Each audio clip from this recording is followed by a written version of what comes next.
Ajit squares ఈరోజు 50 to 75 చెప్పుకుందాం. 50 to 75. Okay, example 56 అనుకో. 56 స్క్వేర్స్. ఇప్పుడు 56 కదా, 50కి బేస్ తీసుకోవాలి. 50కి బేస్ తీసుకుంటే 50కి 56 డిఫరెన్స్ ఎంత? 6 కాబట్టి 6 స్క్వేర్ ఎంత? 36 రాసాయి. 36. ఓకే, నెక్స్ట్ డిఫరెన్స్ ఎంత ఉంది?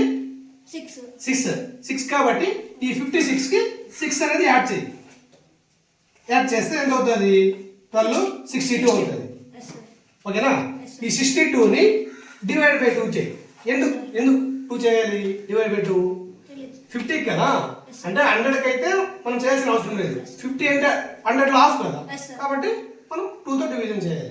2తో డివిజన్ చేస్తే 2 1 జా 2 3 జా 2 1 ఎంత వచ్చింది? 31. కాబట్టి 31 36 56 స్క్వేర్. నెక్స్ట్ వన్ ఎగ్జాంపుల్ ఏదైనా 63 అనుకో. 63 స్క్వేర్. ఇది కూడా సేమ్ అలాగే. 50కి 63 డిఫరెన్స్ ఎంత? 13 స్క్వేర్ ఎంత? 169 వేసేసుకున్నాం. డిఫరెన్స్ ఎంత అన్నావు? 13 అన్నావు. 13 కదా, ఆ 13ని ఈ 63కి 13 యాడ్ చేయాలి కదా. యాడ్ చేస్తే 6 76 అవుతుంది. 76 ఏం చేయాలి? డివైడ్ బై 2 చేయాలి.